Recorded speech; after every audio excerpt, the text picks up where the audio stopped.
My name is Ahmad El-Sayed Yousef. I'm Assistant Professor of Cardiology at Ain Shams University, and my presentation today is going to be about TAVI. It's part of the advanced course. Starting with our agenda today, we should be covering some important topics. The aortic valve and the treatment of aortic stenosis. Will be having a background about the anatomy of the aortic valve, the heart team concept, proper patient selection, and preparing the patient properly for the procedure.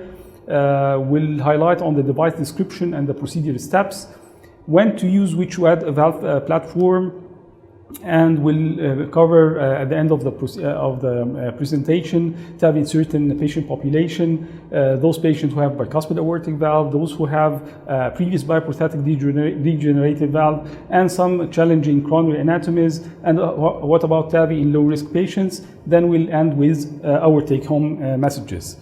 I'd like to start with this very important illustration by Leonardo da Vinci. It's part of the Royal collection at the Queen's Museum in the UK. And this was more than 600 years ago, where he could, in a very beautiful way, describe the anatomy of the aortic valve and the flow dynamics across the aortic valve. So it's a very interesting slide to start with. You all, of course, know the anatomy of the aortic valve, but when we speak about the anatomy of the aortic valve, we want to highlight it from the intervention perspective. This diagram shows you how the aortic valve looks from inside. As you see from this diagram, the aortic valve is opened wide, and these are the three cusps. The R signifies the right coronary cusp, the N signifies the non-coronary cusp, and the L signifies the left coronary cusp. You see the austia of the coronaries exit just above the left coronary and the right coronary cusp. It's a very important point to highlight that we don't have an aortic annulus. It's not a real annulus, it's a virtual annulus, which is the virtual plane which connects the nadir of the three leaflets together. And we'll be speaking in a more extensive way when we cover the CT before doing the TAVI procedure. Once a patient has aortic stenosis and he presents with a severe calcific aortic stenosis, and this severe aortic stenosis is associated with symptoms, either angina, either syncopal attacks, or heart failure symptoms, then intervention is mandatory. As you see from this Brownwell curve, the patient may have a severe aortic stenosis, and he can stay asymptomatic for a latent period of months and even years. But once symptoms develop, his life is really threatened, and within 2 to 3 years, there is a very increased risk of mortality. So once a patient starts to have symptoms, intervention is a must. Unfortunately, the surgical aortic valve replacement, which has long been the gold standard of treatment of patients with severe symptomatic aortic stenosis, is not feasible for all. And about 33% of patients who have severe aortic stenosis above the age of 75 years are deferred by surgeons because of having a lot of comorbidities, which increases the operative risk. So you can just imagine that about a third of the patients who had severe aortic stenosis are not operated upon. So those patients who have severe aortic stenosis, of course, surgical aortic valve replacement has long been the gold standard of treatment. TAVI is the option previously in only those who had high risk, but now it's also patients who are low surgical risk are included with the recent trials, and this will be covered at the end of the presentation. And of course, medical treatment is of no value. Only those patients who are kept for medical treatment are those who are not fit for surgery, and again, they are considered to be futile, that will not even benefit from TAVI. They have too much comorbidities that will make them not really benefit from either options. The problem with aortic stenosis is that this is the most common aortic valve disease of the elderly. It's the most common valvular heart disease in the developed countries, and with the increase as it is related to the aging process. So those patient population is usually associated with a lot of comorbidities. And as the aging population is growing, there are global trends towards higher life expectancy. To choose a proper patient for TAVI, first of all, we have to have a proper heart team for a patient evaluation, a proper patient preparation. And that heart team should address the need of TAVI and should assess the procedure feasibility. A heart team is does not only include a cardiologist, but a cardiac surgeon, an anesthetist, and imaging specialists for those for a proper patient evaluation, especially the echo and the CT. Other specialties are included when needed. For example, a patient who is too old, a geriatrician might be invited on board. Those who have vascular problems, a vascular surgeon should be invited on board, and so on and so forth. Why heart team? A multidisciplinary approach is necessary with increasing comorbidities, as we mentioned. All the risk scoring systems have their own limitations, and the clinical judgment is the most important cornerstone of patient selection and preparation. And this is why all the guidelines have included the heart team assessment before doing any TAVI procedure. What does the heart team do? Starting with demonstrating the severity of the symptomatic aortic stenosis, and then check if the patient has a contraindication for surgical aortic valve replacement or he is considered high risk for surgery. And as we mentioned, that was in the old days. Nowadays, even those who have a moderate risk and those who have low risk for surgery could be, after a proper heart team assessment, included for TAVI. And of course, those patients should have a life expectancy more than 1 year. Those who have limited life expectancy shouldn't be included for TAVI. With the recent randomized controlled studies at the PARTNER 3 and the Evolute low risk trials, those trials were very important and were available last year. They showed the non-inferiority of TAVI in the intermediate and low risk patient population, and since this time, TAVI has been included for the lower risk population. Confirming the severity of aortic stenosis, usually this is an echo assessment. In the echo, we have to assess the aortic valve area. Those patients should have an aortic valve area less than 1 square centimeter. They should have a mean gradient more than 40 millimeter. The role of the heart team, first of all, has to confirm the severity of aortic stenosis. We have three subtypes of aortic stenosis. The regular type, which is high flow severe aortic stenosis. Those patients usually have an aortic valve area less than 1 square centimeter, and they have a mean pressure gradient of more than 40 millimeter mercury. We have two other subtypes, which are named the low flow low gradient aortic stenosis. One is with depressed ejection fraction, and the other is with preserved ejection fraction. Those who have a low flow, low gradient aortic stenosis with depressed ejection fraction usually are scheduled for a dobutamine echo to differentiate them from those who have a pseudo-severe aortic stenosis and to check for the contractile reserve. The other patient entity, which is the low flow, low gradient aortic stenosis with preserved ejection fraction, this needs a very meticulous assessment to be able to pick these patients because it's a bit difficult diagnosis.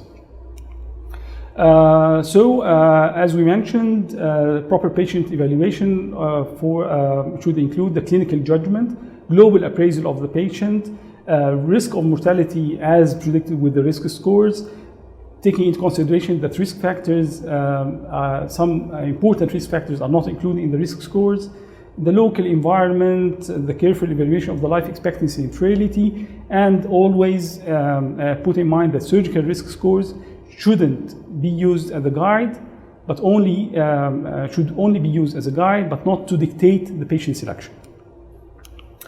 The second step or the second job of the heart team is the procedure feasibility. They should assess the anatomical evaluation of the cardiovascular system and to check the absence of contraindication for TAVI. Anatomical evaluation is done mainly with the CT, and we'll discuss this in the coming few slides. And we should exclude the contraindication of TAVI. For example, those who have too small annulus or too large annulus outside the range of the available TAVI devices in the market currently. Those who have an apical LV thrombus, this is another contraindication for TAVI. Those who have high risk of coronary occlusion, either with too low set coronary austia, and those who have shallow sinuses of Valsalva. And we'll be discussing this challenging anatomy at the end of our presentation as well. And those who have a life expectancy less than 1 year, as previously mentioned. Multi-slice CT is a very important step before proceeding with TAVI. Why a CT? It has a high spatial resolution, it scans a large volume in a short time, and the method of choice for calcification assessment, and it's widely available, easy to perform and read.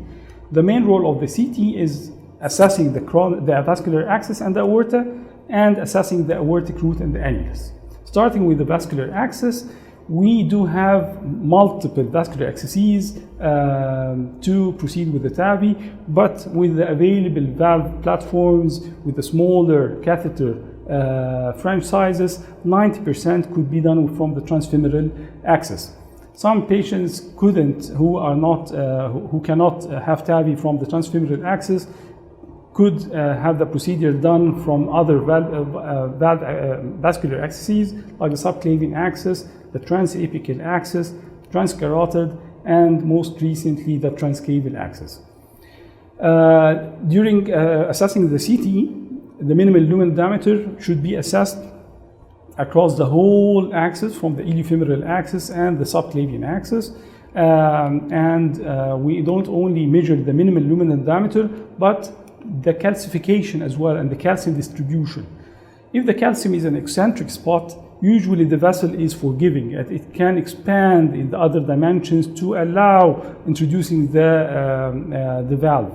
But those who have circumferential calcium, usually those patients are at very high risk of developing vascular complication, especially when they have a very small luminal diameter area. The other important point is calcification distribution and the tortuosity. Compare the picture on the right side to the picture on the left side.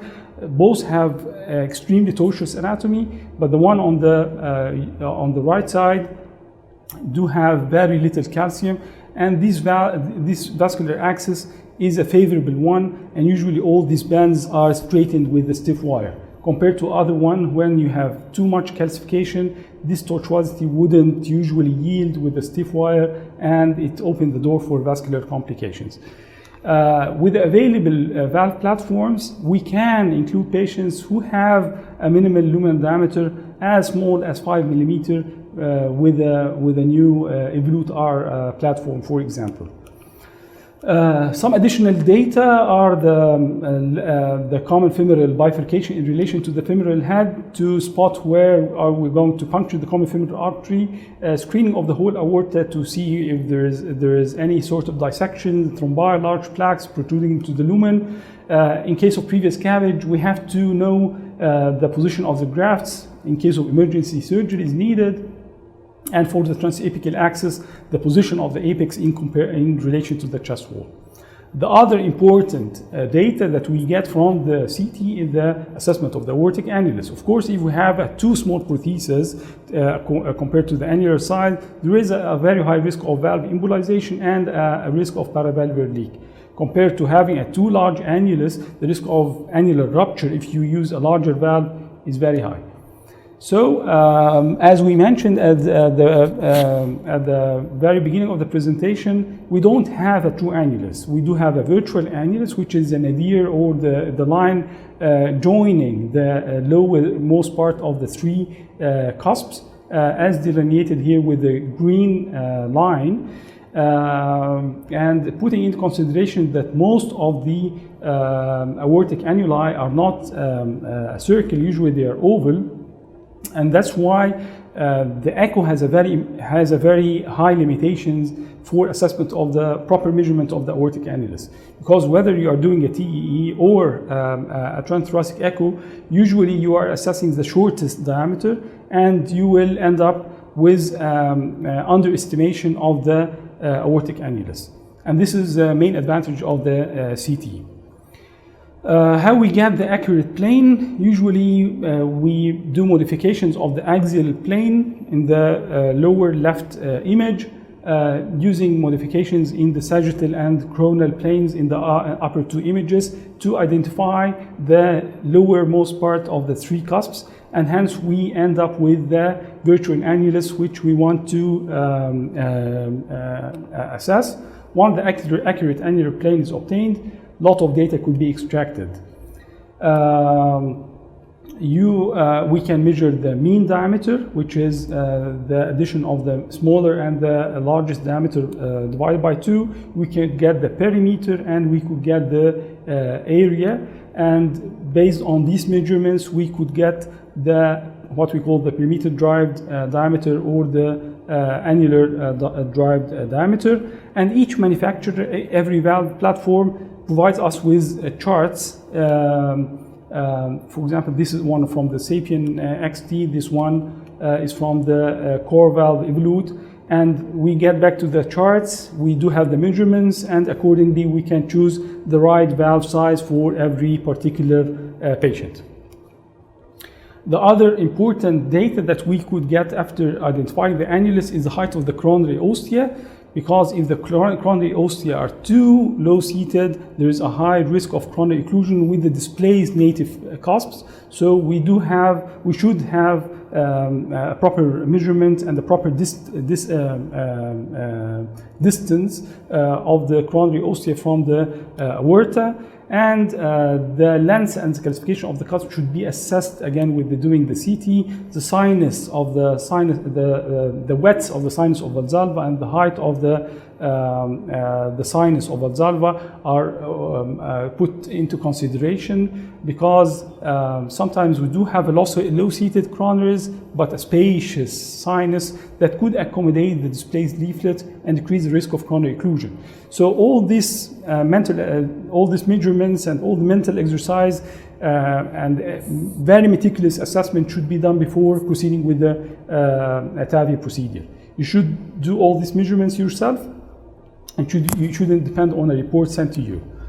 The risk of coronary occlusion, as we mentioned, is very high in case of heavily calcified cusps, long cusps, and those who have shallow sinuses. This is one of the dangerous anatomies who have a dense calcification at the aortomitral continuity, and this increases the risk of paravalvular leak and rupture. And one more data that we get from the CT is the implantation angle, and this allows us to do the procedure easily, faster, and without putting too much contrast during the procedure itself. A 3D echo could be a tool for assessment of the aortic annulus, and could replace the CT for patients who have high elevated kidney functions.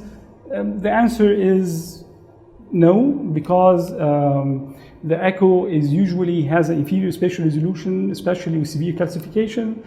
There's no data about the necessary information about the vascular access, the coronary ostia. There are too many data, not only the annulus that we get from the CT. Usually you don't get these data from the echo. The results from the echo are not always reproducible, even with high experienced hands. And data regarding the accuracy in comparison to the multi-slice CT, which is considered the gold standard, is still conflicting. So for the time being, 3D echo does not replace the CT once it's available. Coronary anatomy should be assessed before doing the procedure, and revascularization if the patient has significant coronary artery disease in any of the proximal big vessels. This should be done either ad hoc or done at a stage procedure before proceeding with the TAVI procedure. Now we are going to move forward and go to some procedural details. First, we have to speak with available platforms. The largest used platforms worldwide and the available platforms in the Egyptian market are the Evolute R from Medtronic and the Sapien XT from Edwards Lifesciences. Starting with the self-expandable Evolute R, it has a self-expandable frame.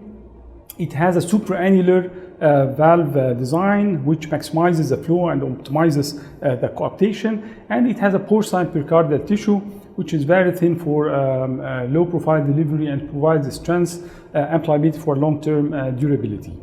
We do have multiple valve sizes available, the 23, 26, 29 and 34, covering annuli from like 18 or 17 millimeter up to 30 millimeter. So it's the widest range for all the available valve platforms so far. And this is the chart that is supplied from the manufacturer, that we use it as a guideline after doing the CT measurements. Usually when we go for implantation, we have to go around 4 to 6 millimeters below the level of the annulus. It has a very important advancement compared to with the older platform, because with this inline sheath and smaller platform, it could be introduced to patients who have very small vascular access, as small as 5 millimeter.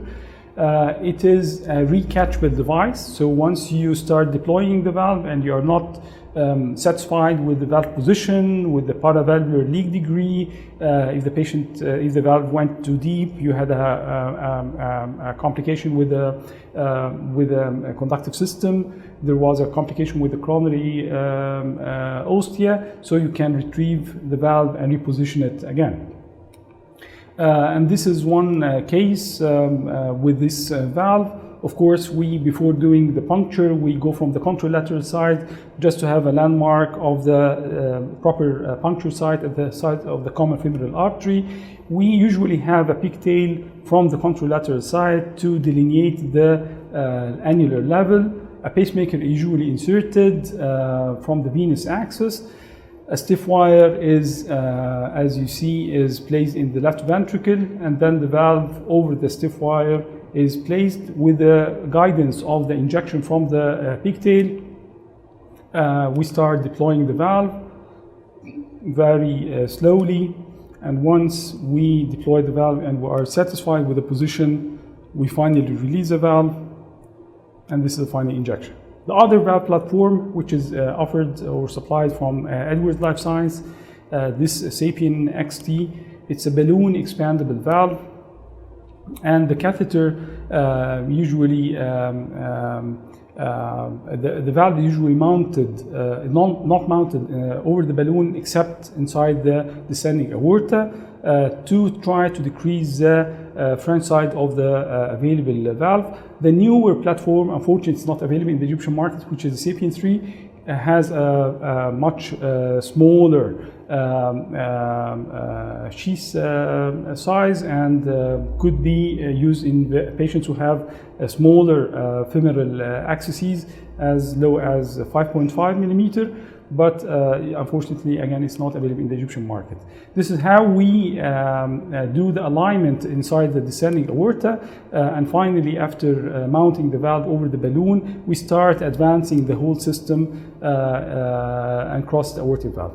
A very important step is the rapid ventricular pacing with this type of the valve, because it's a balloon expandable, so to have it stable at the aortic annulus and avoid any to and fro movement, you have to do what we call an effective pressure reduction. We do a rapid pacing, so the systolic pressure is as low as 50 and the pulse pressure is as low as 10.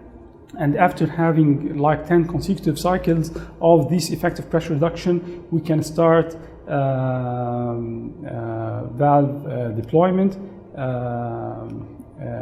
As you see here, when the valve is inside, the catheter is out, and the final injection to confirm the that we have a successful outcome, minimal aortic regurgitation and patent coronaries.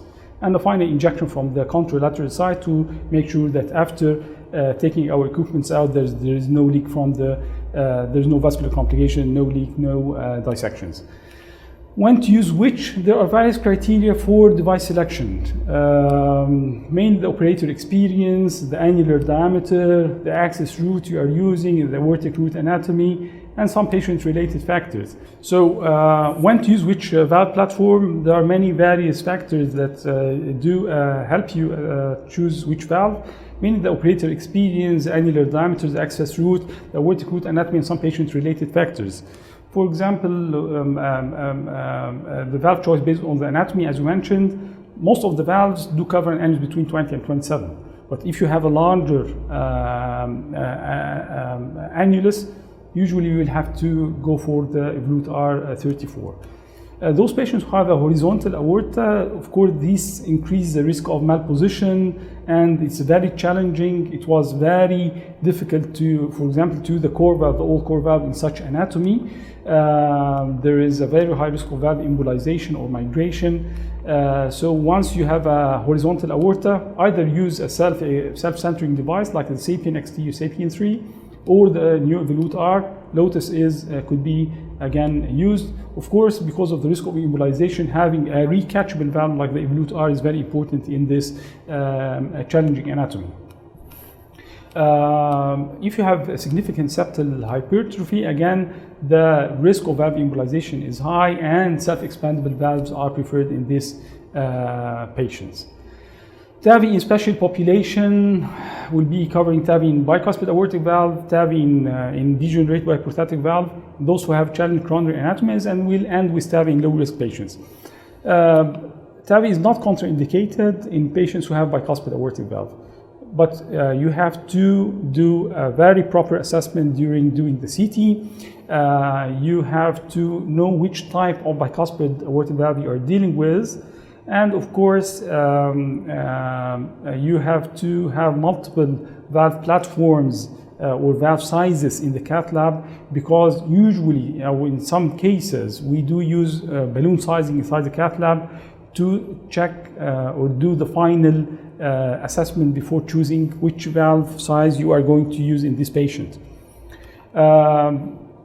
Doing a valve in the degenerated aortic valve is increasing nowadays, and these are multiple valves, surgical valves, and their angiographic appearance inside the cath lab. You have to put in mind some important considerations, like choosing the correct size, and choosing the correct size, you have to get acquainted with what we call the internal diameter, because each valve platform, if each biprosthetic valve does have an internal diameter, an outer diameter, and external diameter. What we do really consider is what we call the internal diameter, and the proper sizing of the valve in valve does depend on this internal diameter. So proper valve positioning, you should go just below the sewing ring. So you have to get acquainted with the plane of the sewing ring, and you have to have a very good knowledge of the already implanted biprosthetic valve before proceeding with the TAVI procedure. This is an illustration of the case, of one of the cases. This an implanted degenerated mosaic valve. This is how it would look like in reality, and how it would look like inside the cath lab. So this is angiographic illustration, and the red line denotes the sewing ring. So once we want to proceed with the TAVI device, the valve should be placed as illustrated here. So the valve should be protruding minimally below the level of the sewing ring. And this is one of the cases. This has a severe aortic regurgitation, again with the degenerated mosaic valve, rapid pacing, valve deployment of a Sapien XT.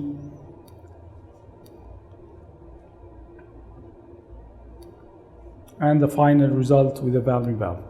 Another case of a degenerated mosaic valve again, who have severe aortic stenosis. This time it is being managed with a self-expandable valve, and this is the final result. Of course, the self-expandable valves have an advantage over other valve platforms because of having a supraannular design. So they are attached or anchored to the old valve. That's again the supraannular function of the newly placed self-expandable valve allow better hemodynamics. There are some apps available both on Android and Apple systems that can help you with choosing the valve, and it could even show you some active animations of and some real procedural steps. Having some challenging anatomy, the risk of coronary occlusion, as we mentioned, depends on the distribution of calcium and the length of the native leaflets, the height of the coronary ostia, and the sinus width. So once we have low-seated coronaries, shallow sinuses, large leaflets, the risk of coronary occlusion is high. How would we do or how would we deal with such cases? I'll show you three different solutions that we could use. For example, this is a case of a low-seated left main that was dealt with a completely repositionable valve, the Lotus one. Having a repositionable valve allows you to put the valve, check for the coronary if they are patent or not, and once you are satisfied with the final result, you are comfortable with the coronary filling, you can release the valve. So this is one of the tips. A second patient who was 73 years old, hypertensive diabetic with severe symptomatic aortic stenosis. From the CT, you could appreciate that the right coronary artery is too low-seated, and what we are really concerned that this right coronary cusp, illustrated in green, could, after putting the valve, could be displaced and impinge on the right coronary ostium and cause significant coronary occlusion, which is a very life-threatening complication. So what we did is, after putting the stiff wire inside the ventricle, we did balloon inflation and simultaneous aortic injection. And as you see, there is filling of the left main, but there is no filling of the right coronary. So what we did is that we put a guiding catheter, we placed a wire inside the right coronary, and we put a stent inside the right coronary. Just in case that after putting the valve that there was a significant coronary hindering, we could pull the stent out and open it at the ostium of the right coronary to maintain flow into the right coronary, what we call the snorkel technique. We were lucky enough in this case that after valve deployment, the coronary filling was not affected.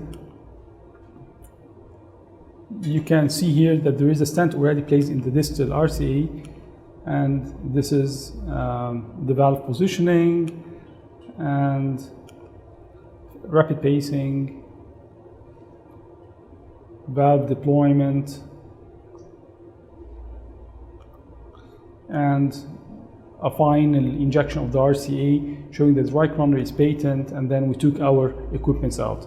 A last case is what we call the basilica technique. This case, the patient had low set coronaries and he had shallow sinuses. The sinuses of Valsalva were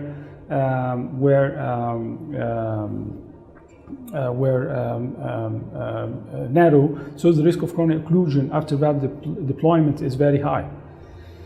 So what we do in these cases is what we call the basilica technique. With the basilica technique, we usually split the leaflets with the help of cautery. So a catheter is placed at the base of the anterior scallop, and a snare is placed inside the left ventricle.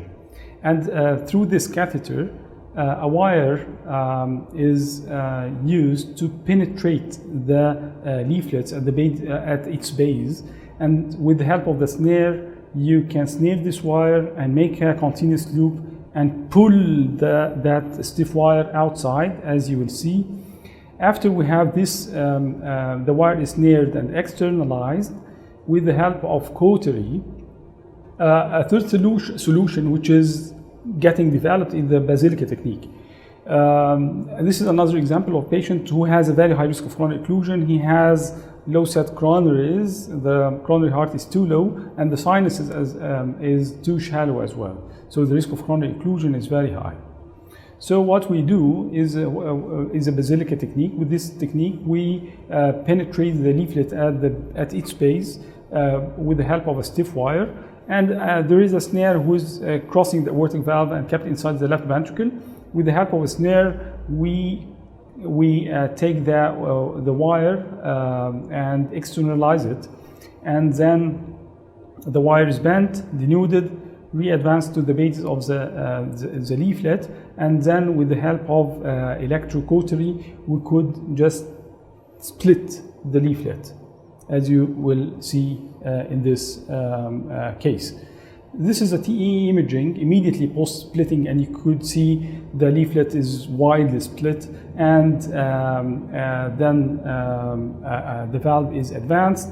The risk of coronary occlusion after splitting the leaflet is minimal in this case, and this is rapid pacing. A SAPIEN 3 Edwards valve is deployed, and with this control and geography in the aortic root, you could see that the coronaries are filling satisfactory.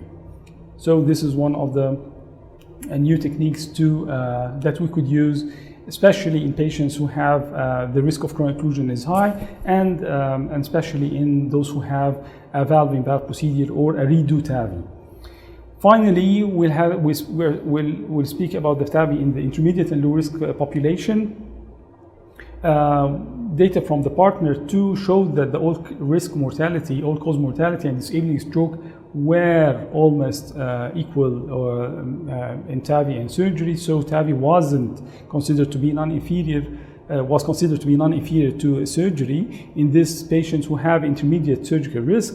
And with other valve platform, the core valve TAVI trial, again, the all-cause mortality or disabling stroke showed that TAVI is non-inferior to surgical aortic valve replacement in this randomized study. Considering stroke, the stroke risk was even lower for the TAVI population compared to the surgical aortic valve replacement, and the valve hemodynamics and valve performance in up to more than 2 years were satisfactory or even better in the patients who received TAVI. Considering those who have low risk, we have last year the data from the randomized partner 3 trial, which enrolled more than 1,300 patients with a very low risk STS score.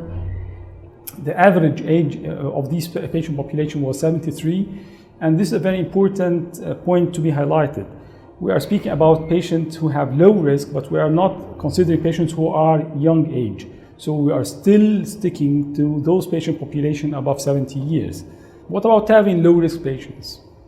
We have two trials, big trials that were available last year. The Partner 3 trial, which enrolled more than 1,300 patients with a very low surgical risk, an STS score less than 4. The average age of these patients was 73, and this is a very important point to be highlighted.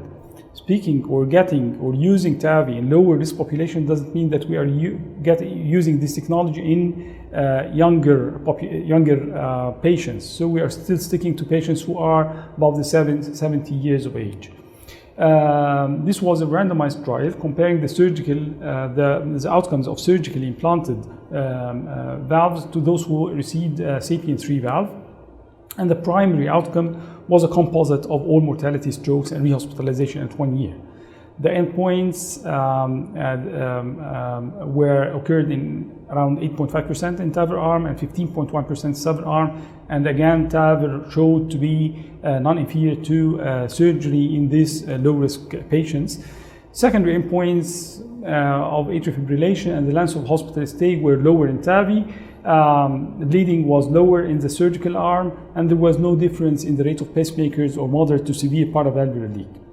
The second trial, which is the Evolute low-risk trial, and again, it enrolled around 1,400 patients, and again, they were all having a very low surgical risk, and again, the mean age of these patients were around 74 years, and it compared those who had TAVI compared with those who had TAVI using the Evolute R platform. The primary endpoint was disabling stroke and death at 2 years, and results demonstrated that the rate of this death with TAVI it was non-inferior to surgery, and the disabling stroke was even lower with TAVI. The secondary endpoint of atrial fibrillation was higher in the SAVR group. Risk of pacemaker was higher in the TAVI group, as well the paravalvular leak, but again, this was non-significant percentage. To wrap up, TAVI is getting a well-established treatment modality for patients who have severe aortic stenosis, especially the inoperable high-risk patients. Heart team is an essential cornerstone for a proper, non-biased patient selection. Proper patient selection, very good preparation are cornerstones for a procedural success. Careful anatomical evaluation pre-TAVI is necessary for a safe procedure, and do the measurements yourself.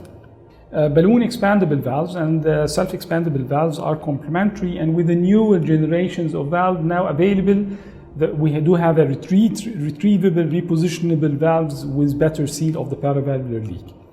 The choice of a proper valve for a proper patient depends on many factors, mainly the annular size, the aortic root anatomy, the operator experience, and of course the available access route. TAVI has shown to be safe in intermediate and low risk populations, and thanks for attention.